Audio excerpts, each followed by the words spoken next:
Bonsoir les amis, j'espère que vous allez bien, moi ça va super bien. Voilà, je vous fais une petite vidéo un peu blague, etc. Pour rigoler un peu. Euh, ouais, ça va super bien, même ce qui va pas en fait, même avec ce qui va pas, hein, j'ai quelques peines comme tout le monde, et bah ça va quand même super bien. Parce que quand on est catholique, on est dans la joie quand même, hein. Saint Augustin disait, lorsque l'on aime, ou bien l'on n'a point de peine, ou bien l'on aime jusqu'à aimer sa peine. C'est assez incroyable. Et bah oui, tout est là en fait.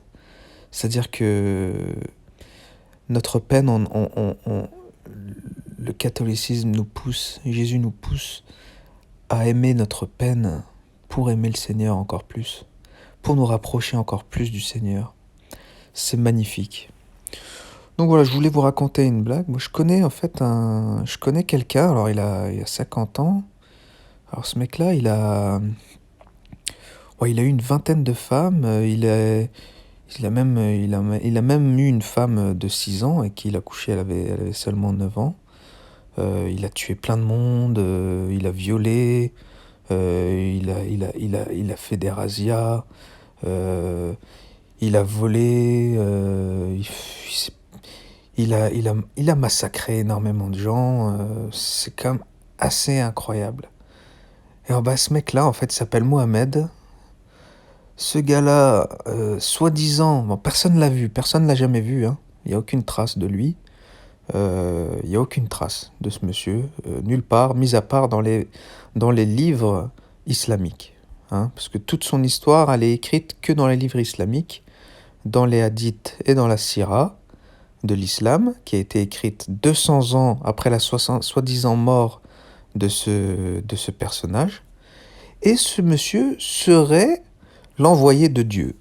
Voilà, ce monsieur serait l'envoyé de Dieu. Ce modèle de sainteté serait soi-disant l'envoyé de Dieu, hein. Alors que le pire des musulmans, mais je dis bien le pire des musulmans en humanité, sera toujours meilleur que le prophète qui suit, le soi-disant prophète, le faux prophète qu'il suit. Comment on peut être musulman? Je ne comprends pas.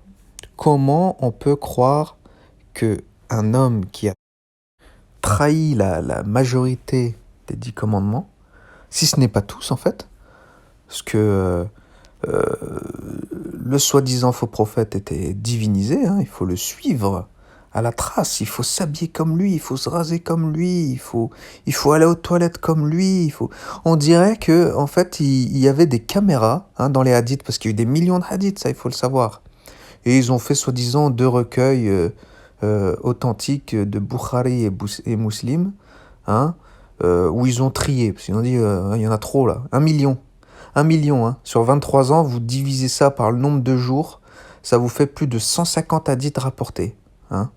150 hadiths rapportés par jour. On savait même ce qu'il faisait, il y a 1400 ans, on savait même ce qu'il faisait dans le lit avec avec ses épouses prépubères, hein. Donc il y avait même une caméra infrarouge en fait, hein. Il y avait des témoins qui avaient des caméras infrarouges pour savoir en fait ce qu'il faisait dans le lit avec Aïcha, etc. Mais c'est quoi ce délire? Il a trahi tous les 10 commandements. Ne pas voler, il a fait que ça. Des razzias, des butins. Il y a une sourate qui s'appelle le butin, dans laquelle on dit comment on se partage le magot, hein. Et le prophète, là, soi-disant, il avait 20% du magot. Voilà. Hop là. Quand ils étaient... euh, donc quand ils étaient...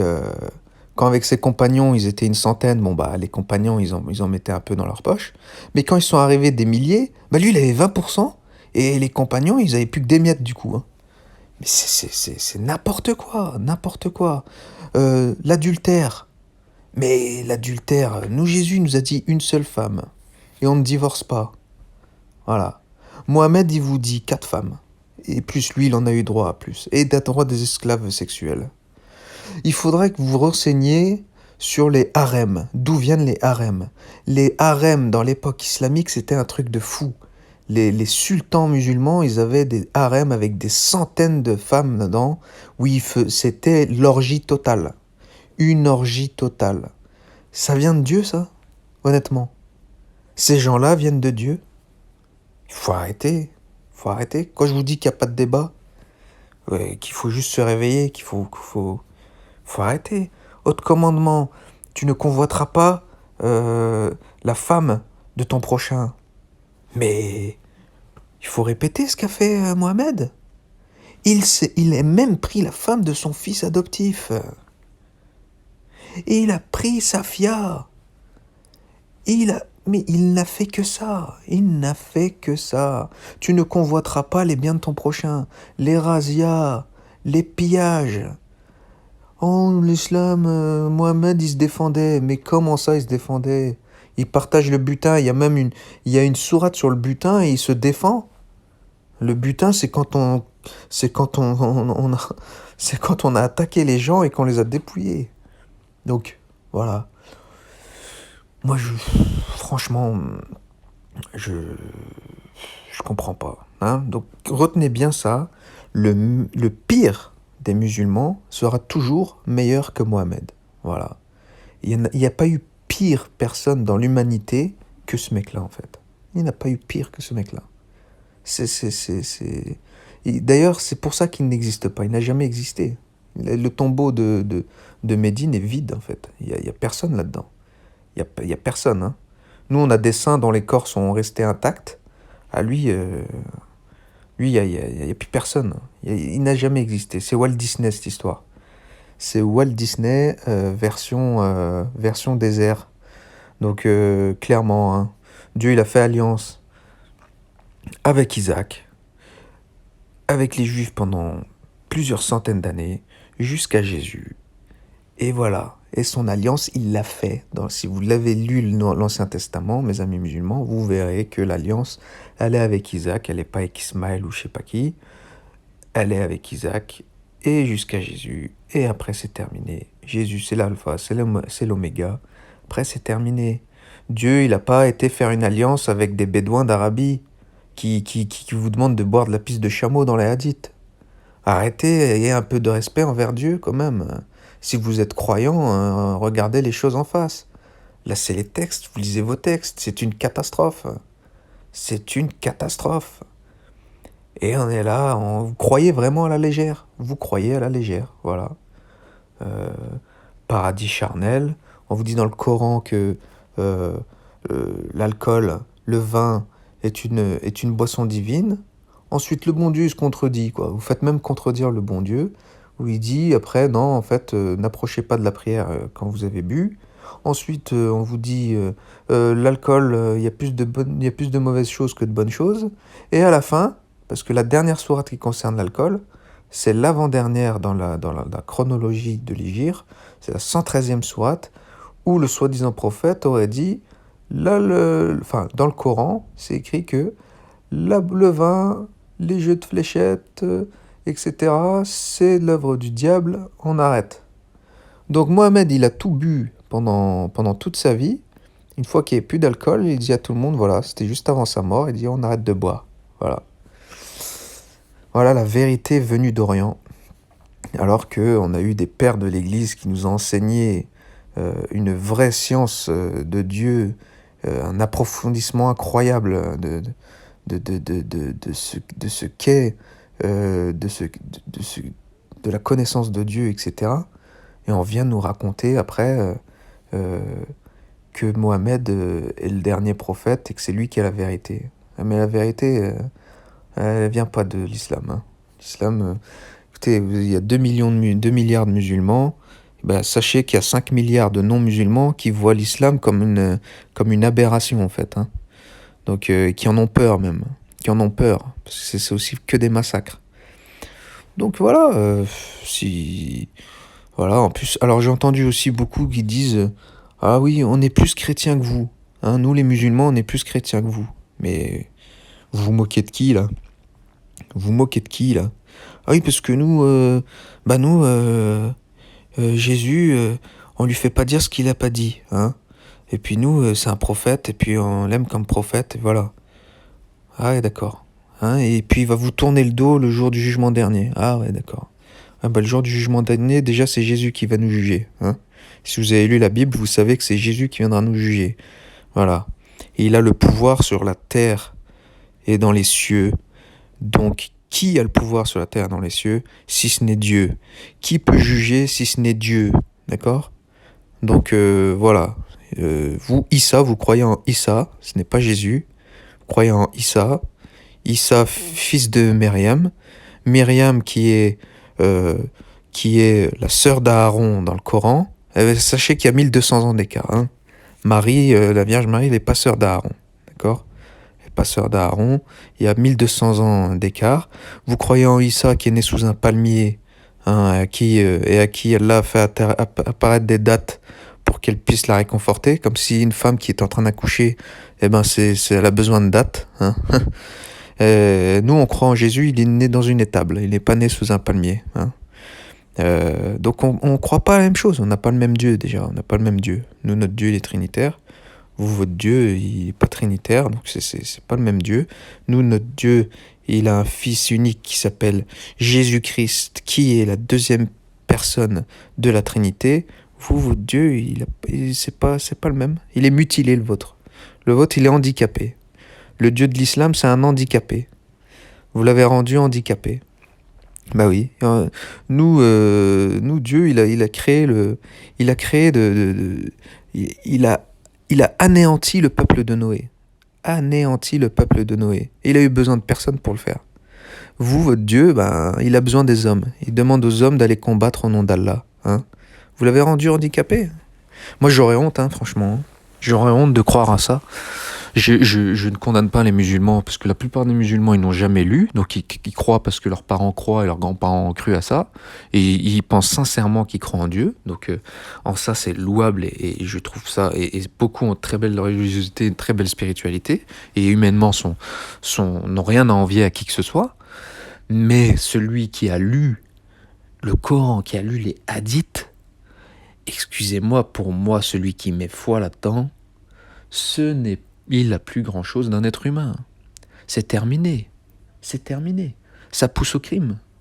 Ça pousse au crime. Et là, il faut qu'on arrête maintenant. Il faut qu'on arrête. L'islam, il faut qu'on arrête. On change. On met ça à la poubelle. On se respecte. On se respecte. Et on arrête, quoi. C'est tout.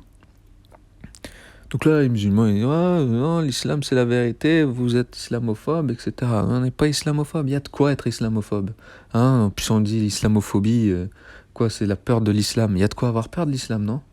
On n'est pas musulmanophobe. Musulmanophobe, on met pas tout, c'est pas des musulmans, c'est l'islam fait peur, oui, parce qu'il y a des gens qui tuent au nom d'Allah. Et donc c'est une catastrophe. Voilà. Il n'y a personne qui tue au nom de Jésus. Celui qui tue au nom de Jésus, il a trahi la Bible, il a trahi les évangiles, il a trahi les enseignements de l'Église. Par contre, celui qui tue au nom d'Allah, il a fait ce que le Coran a dit. Et il a fait ce que les hadiths disent. Voilà. Moi, je suis un apostat fier de l'être. Je suis heureux d'avoir quitté cette religion. Je me sens un homme. Je me respecte. J'ai retrouvé ma dignité d'être humain. D'avoir quitté cette religion abominable. J'en suis très très très fier. Une religion qui demande à ma femme de divorcer, une religion qui me condamne à mort. Hein. Allez dire à vos imams qu'est-ce qu'on doit faire à un apostat. Hein. Il me dit non, c'était le cas juste des guerriers, on a peur qu'ils nous trahissent. Non, c'est très clair. Les apostats, on les tue. Et dans les pays musulmans, s'ils sont pas morts, ils sont morts socialement, familialement, professionnellement. C'est une catastrophe. En France, il y a même des femmes qui quittent l'islam, qui sont menacés de mort par leurs frères, par leurs parents, qui sont chassés du foyer, qui sont réduites qui sont traitées de prostituées, qui sont traitées de tous les noms. Mais c'est une honte, cette religion. C'est une honte. Elle n'a rien d'humain. Ça vient du diable. C'est une honte. Un homme qui se respecte, et encore plus une femme, peut pas être musulman. Faut quitter ça. Faut quitter ça. Et personne ne me traitera de raciste, parce que toute ma famille est musulmane. Hein. Toute ma famille est musulmane. J'aime ma famille. Voilà. Et donc je ne suis pas un raciste, je ne suis pas un islamophobe, comme vous dites. Arrêtez de faire les victimes. C'est terminé maintenant. On arrête. Voilà. L'islam me condamne à mort. Demande à ma femme de divorcer. ça a dévasté ma vie, le fait que je quitte l'islam, je n'ai aucun respect pour cette religion. Je n'ai aucun respect pour cette religion qui est bonne à foutre à la poubelle. Voilà. J'ai juste ça à dire. Et, euh, et ceux qui veulent y croire, qui ont lu ça et qui veulent y croire, et qui sont convaincus de ce qu'ils lisent, eh ben, vu qu'ils vivent, c'est parce que s'ils ont bien lu, en plus, les musulmans, ils devraient savoir qu'ils n'ont rien à foutre dans un pays de mécréants. Ici, c'est un pays de mécréants, selon eux. Et donc, le prophète de l'islam, il vous dit de faire la hijra. La hijra, ça veut dire qu'il faut déménager. Hein, il faut déménager. Il faut partir dans un pays où il n'y a pas de... où vous serez entre musulmans. Hein. Il y a 57 pays musulmans dans le monde. Ils sont tous invivables. On vous invite à retourner dans ces pays-là. Hein, où vous connaîtrez l'amour. Là, parce que là, vous faites les malins. Hein, je vois toutes les chaînes musulmanes qui font de la propagande. Ils savent pas ce qu'ils font le jour où vous serez devenu musulman en France. Vous irez où après? Parce que vous avez quitté vos pays musulmans pour venir vivre ici. Ici, vous avez la liberté d'expression, de faire ce que vous voulez. Mais dans vos pays, là-bas, est-ce que vous pouvez parler comme vous faites ici, là? Vous serez traité d'hérétique, déjà, à faire du chrislamisme, à dire que l'islam, c'est gentil, c'est doux. Non, non, non. Vous seriez traité d'hérétique dans vos pays d'origine, et vous venez ici instaurer l'islam franchement, comme des ignorants, comme des fous, en fait. Parce que lorsque cette religion va s'appliquer vraiment, eh bien, vous n'aurez plus que les yeux pour pleurer. Parce que la France sera dans le même état que les pays que vous avez quittés. Et ça se retournera non seulement contre les musulmans gentils et modérés qui n'appliquent pas l'islam, et contre nous tous. Et après, on fait quoi?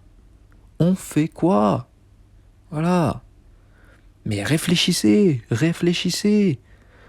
Est-ce que vous voulez que la France ressemble à l'Afghanistan? Bon, ben, c'est rien, si c'est pour vous, ça c'est la solution du monde et que c'est comme ça qu'il faut vivre, vous avez qu'à aller vivre en Afghanistan. Nous, on veut être libre, nous. Nous, on veut être libre, nous. On veut pas de votre islam pourri qui respecte rien, qui respecte pas l'égalité, qui respecte pas la fraternité, qui respecte pas la liberté. Voilà. Donc moi, je vous dis, mes amis chrétiens, catholiques, euh, mettez vos croix, hein, achetez des croix qui font de bonne taille, hein, affichez-les bien dans la rue, hein, montrez votre appartenance religieuse, n'ayez pas honte. Hein, y a de quoi être fier d'être chrétien. Tout est magnifique dans cette religion. C'est une religion qui permet de vivre en paix, qui permet d'aimer le prochain, qui s'adapte au monde et qui est faite pour le monde parce que c'est une religion qui vient de Dieu, du vrai Dieu. Donc elle est adaptée au monde entier. Mais l'islam ne vient pas de Dieu et donc est une catastrophe. Voilà. Donc voilà, mon ton est un peu énervé, mais je parle avec les tripes et je suis légitime en fait de parler comme ça. Je suis légitime. Moi, j'en subis les conséquences de cette religion. Et voilà, je vais pas m'en cacher. Excellente soirée à vous. À très bientôt. Merci.